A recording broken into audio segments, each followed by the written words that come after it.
There's one place in Japan that speaks volumes about culture and history and tradition. It's here. It's one of my absolute favourite places in this whole country. I'm here in Kyoto. This time, I spend the morning with a tea master and play drinking games with a maiko. There's pickles, tempura, and the latest in Kyoto cuisine. This has got to take the cake. It's really quite a playful dish.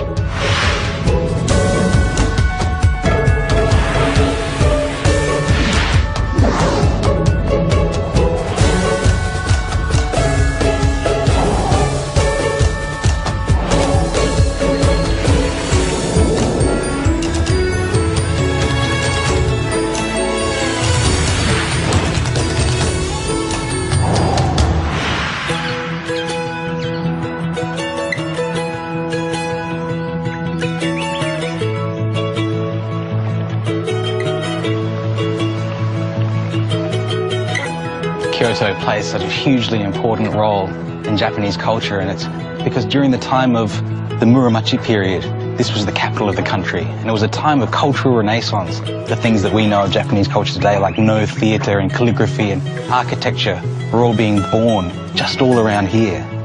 But there's one aspect that brings all of those different parts of Japanese culture together, and that's the way of tea. Daitokuji is the spiritual home of Japanese teaism. In the 1500s, this was the Zen training ground of Sen no Rikyu, Japan's foremost master in the way of tea.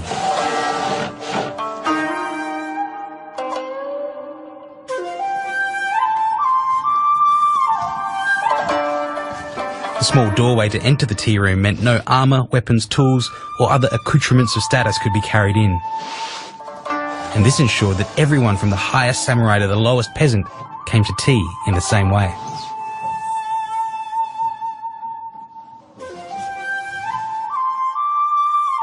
オーストラリアから来るアダムさんに何か日本のこの季節の花のイメージのお菓子を食べていただきたいと思って今日これを、もうこれ朝からオーダーメイドでアダムさんのためにお菓子屋さんが作ってくれたんですよ。ありがとうございます。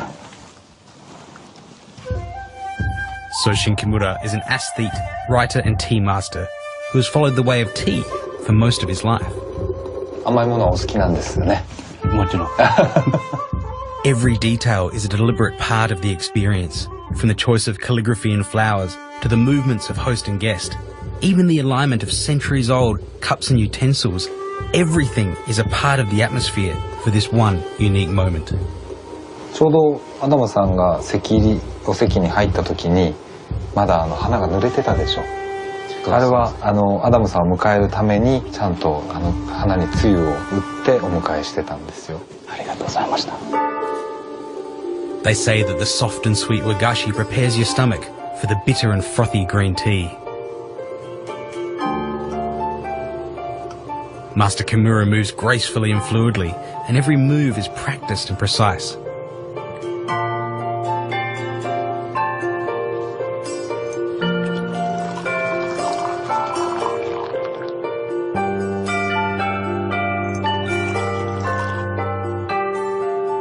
One of the most good idea of Japanese tea culture is inside tea ceremony room and host and guest by no conversation and no word we make good atmosphere.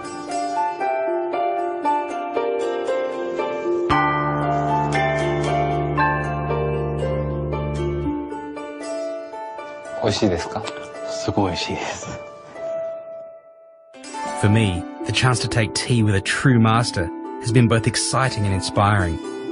A mix of art, culture and philosophy embodied in a single extraordinary experience.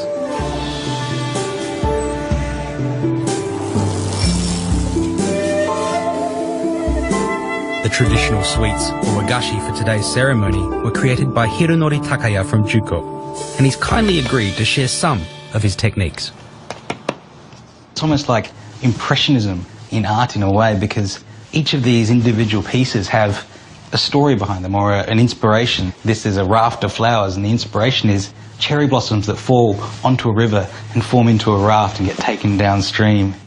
This one here is the flowers left on the tree at the end of those first blooms when the leaves are taking over and there's just a few flowers left there surrounded by greenery.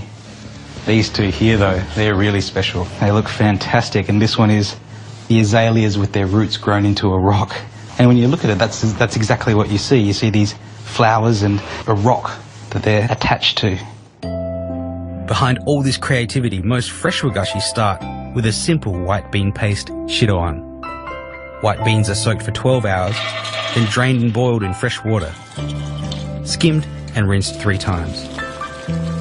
Then they're simmered for a further 1.5 hours. When the beans are soft, they're mashed and filtered to remove any lumps.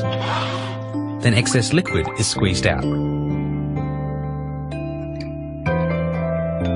Finally, caster sugar is added, and the paste is stirred over heat until it's reached a firm consistency.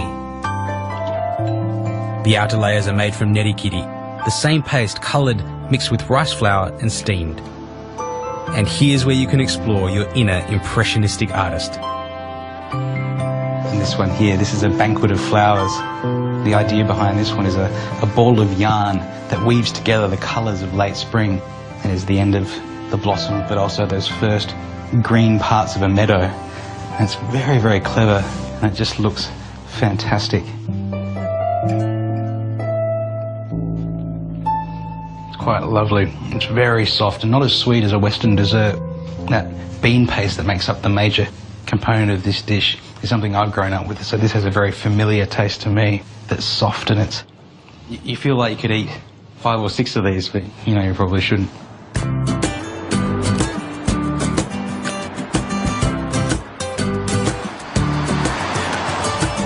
Up ahead's a restaurant that serves one of the absolute classics of Japanese cuisine. It's a favourite the world over, but what may surprise you is its origins aren't actually Japanese at all. I'm talking about tempura, which was introduced by the Portuguese Jesuits in the 1500s. It's one of the earliest examples of Japan taking something from another culture, interpreting it, applying painstaking perfectionism, and making it their own. And at tempura restaurants such as Kawatatsu, it's a fine culinary art form. I just want to show you one thing. These are 2 identical flowers, but the difference between them is really the secret to a good tempura batter. It's all about the mastery of gluten, the protein that's in all wheat flours. This one here is just regular flour, and you can see as I squeeze it, it clumps together. And that's moisture and protein holding it into that clump. This one is the same flour that's been sifted and then dried in the freezer overnight. You can see as I squeeze that together, the clumps just fall apart. That means the gluten and the moisture is nowhere near as high as in this version. And that's the secret to a crispy batter. Chef Takuya Namikawa makes his batter by mixing an egg with iced water and then sifting in the flour. But he believes the most important trick to making a great tempura is the temperature of the oil. The way Nanigawa-san checks the oil is really quite incredible. Just flicks a little touch of that tempura batter in and sees how deep it goes into the oil, and also the speed at which it comes back up. The faster that comes back up and the shallower it goes into the oil, the hotter the temperature is. My favourite tempura accompaniment is simply salt, or this green tea and salt mix. But another wonderful tempura dipping sauce is tentsuyu, a blend of dashi, sake, mirin and soy that's mixed with grated daikon.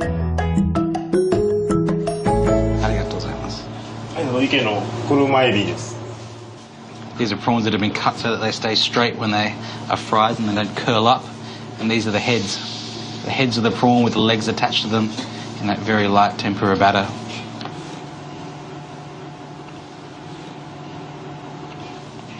And that is just extraordinary. The contrast between the 2 cuts of the prawn here is really special. It's sweet and light and fluffy on the inside of this prawn meat here, but the head is just salty and crispy. And here's one you may not have heard of. It's eel fillet and spine.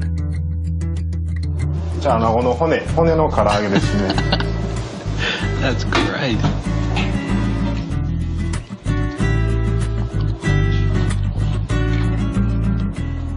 That's very nice. The spine of an eel, who would have thought, so surprisingly tasty. It's salty and almost like liver in a way. I don't know quite how to describe it. It's got that metallic taste of liver, but with the crunchiness of the spine, it's really wonderful. One of Chef Namikawa's specialties is his sweet potato, which he cooks whole rather than sliced. The skin becomes nutty, the batter is slightly toastier and browner, but the inside is soft and juicy and incredibly sweet. I think the development of the starch into sugar that's happened in that long slow cooking of the sweet potato, it's fantastic.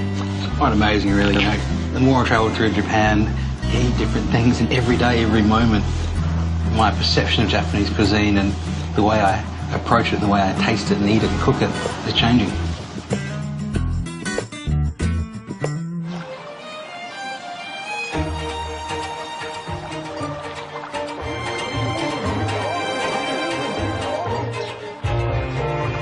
Away from the tourist crowds of Gion, this is Miyagawa-cho, one of Kyoto's most famous geisha districts. Now, if you had to describe what a geisha is, or a geiko as it's called down here in Kyoto, imagine taking a world-class ballerina and combining that with a classical musician and a sparkling conversationalist. These are people that have dedicated their entire lives to the pursuit of beauty.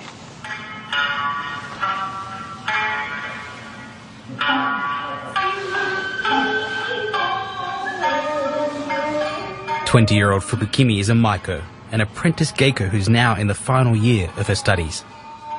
She was just 12 years old when she left her home in the rural north of Japan and travelled to Kyoto to begin her new life under the strict guidance of her tutors.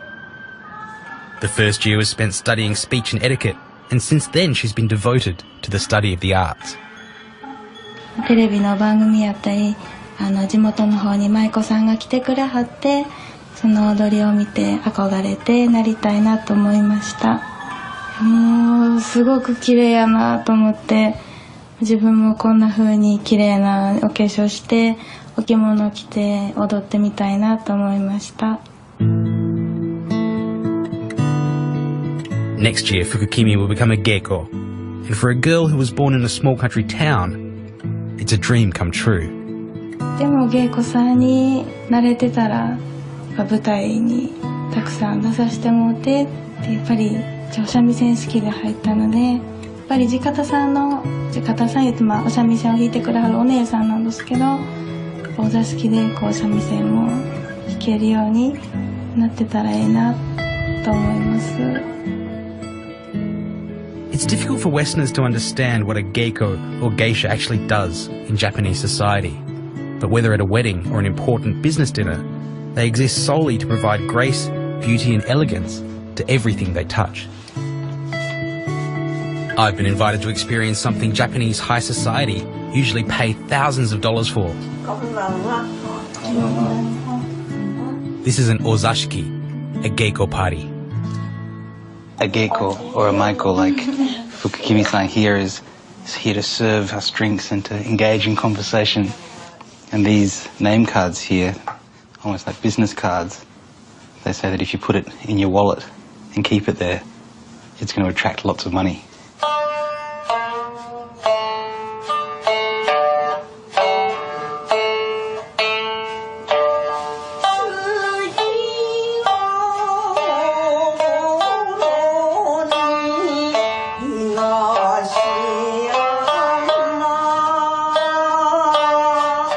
These ozashiki have all the elements for an elegant and refined evening, with music, dance, food and drink.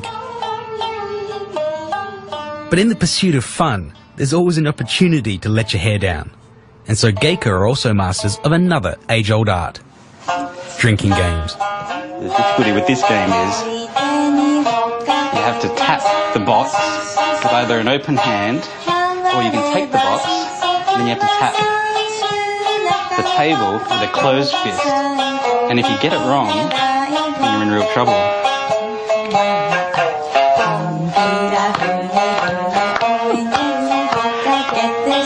And the music gets faster and faster. See, she tried to take it while I was talking to you guys. That's sneaky.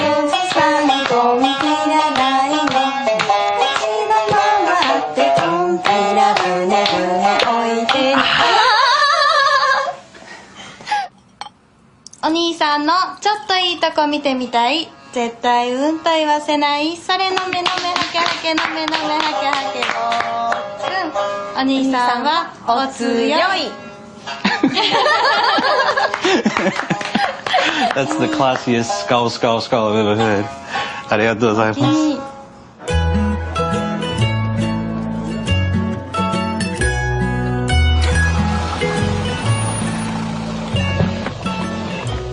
Kyoto is full of history, tradition and culture, and sometimes you can think it's just an old city.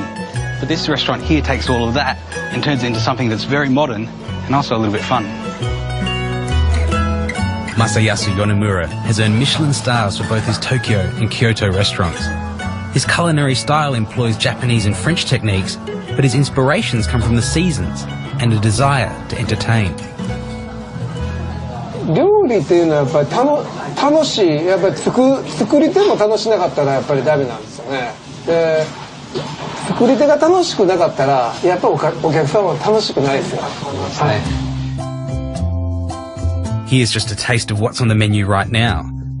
First up is a picnic of spring hors d'oeuvres, a daring combination of grilled bamboo shoots with sea urchin and truffles, and a soup of vegetables and sake leaves. Next are clams and turtle custard and a salad of red snapper.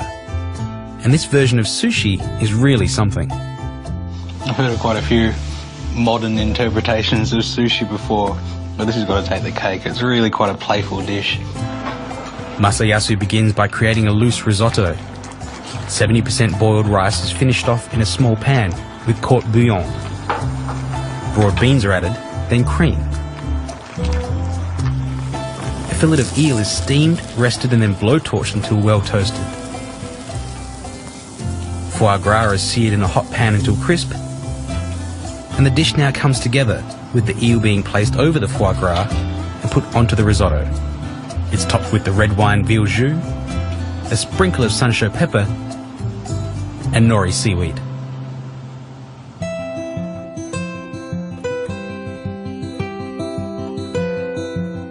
The foie gras is lovely and creamy, and it matches perfectly well with that risotto rice and that soft, sort of delicate eel. Yeah, the flavours are incredibly strong, kind of knocks you back a little bit with the richness of it. But in terms of taking a traditional concept and expressing it in a modern way, it's a lot of fun to eat.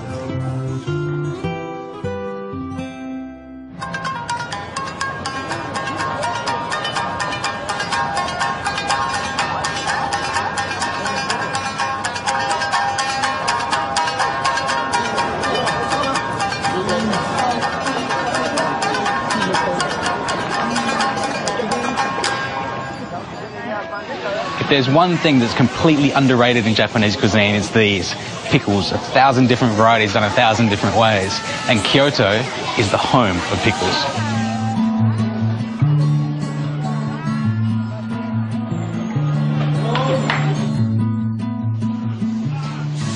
You can spend all day going through the different varieties here. This daikon radish that's been pickled in tamari would be a great foil for, say, a simple bowl of rice or something light in flavour because it's quite strong itself. This rakkyo, the Japanese onion bulbs, very sweet and go perfectly with Japanese curry. Even here, these little radishes that have been pickled, absolutely stunning. And you talk about the beauty and the elegance and the lightness of Japanese cuisine, and it's all here in front of us. In Japan, making tsukemono, or Japanese pickles, is an everyday part of life. In fact, many homes have their own pickling crocks, which are faithfully tended every day. But if you want to get serious about pickles, this is the place to visit, the Uchida Pickle Factory in Kyoto's back streets. And actually, even the phrase pickles is a little bit insubstantial to describe what goes on in a place like this. Here they make about 80 different varieties of pickles, and it's not just pickling. They salt and they pickle in vinegar, and they also pickle or ferment in various different kinds of medium. So they use miso, or this here is half a head of white cabbage or Chinese cabbage fermented underneath rice bran. It's these good bacteria and various fermentation techniques that create such a wonderful variety of flavours and textures.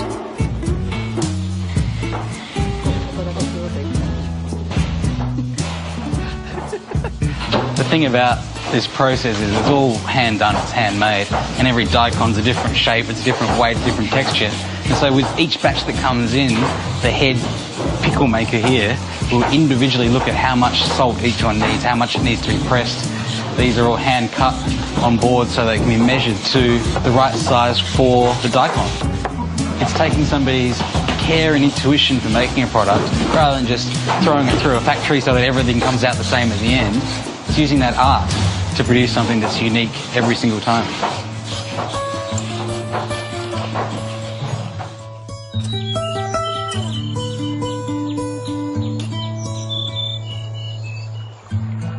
When you visit Kyoto, be sure to give yourself enough time to explore.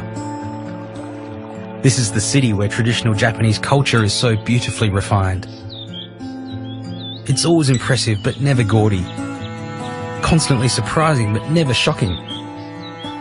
And when you've been here for a while, you realise that there's no other place in the world quite like Kyoto. I've seen so many different aspects of this wonderful city, so I want to do a dish to me that really says Kyoto. So I'm making a salmon ochazuke with Kyoto pickles. Ochazuke is really a rice dish with some toppings on top that could really be anything. And then hot tea is poured around it to make a kind of porridge or soup. The first thing we need to do is salt our salmon. And the idea behind salting like this isn't just to season the fish, it's to draw out some of the moisture and intensify the flavour. So we leave that aside for about an hour. Now, if you want to make a simple Japanese pickle, this is a great way to get started. Place Chinese cabbage, cucumber and carrot into a sealable plastic bag, add strips of kombu and salt, and leave in your fridge for at least half an hour. Here's one I prepared earlier. After 24 hours in the fridge, that's what you'll get. A really nice, simple, fresh asazuke pickle. It's probably time to cook our salmon now. Rather than just taking the skin off after we've cooked it, I'm going to score the skin at regular intervals, just so it crisps up nicely. We'll just leave that for a few minutes to go. Skin side down first. Salmon's nice and crispy under there, so turn it over just for a minute or so.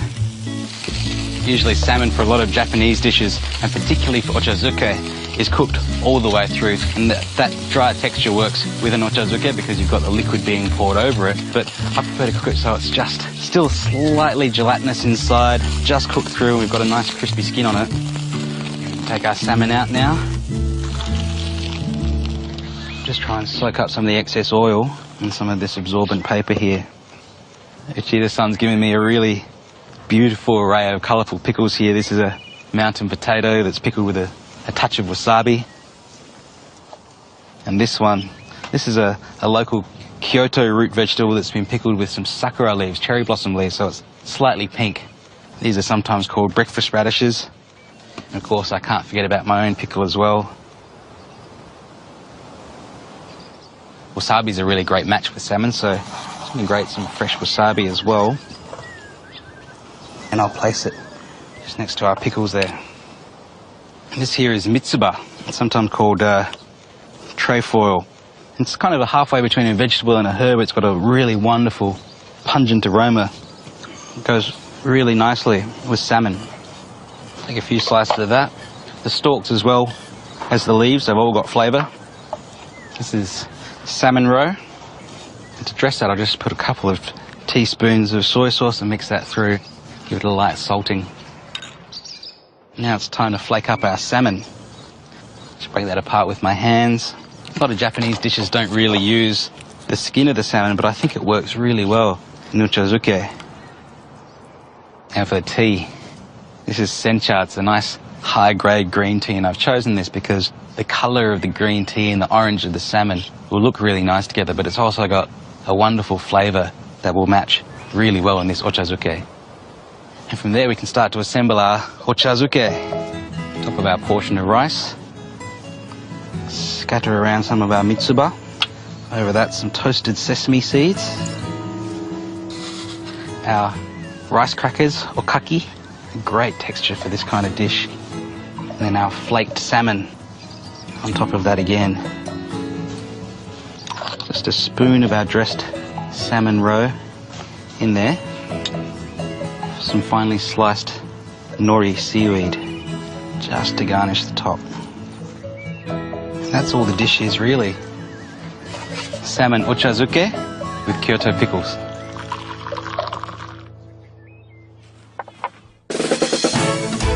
Next time, I dive headfirst into the crazy high-energy world of Osaka.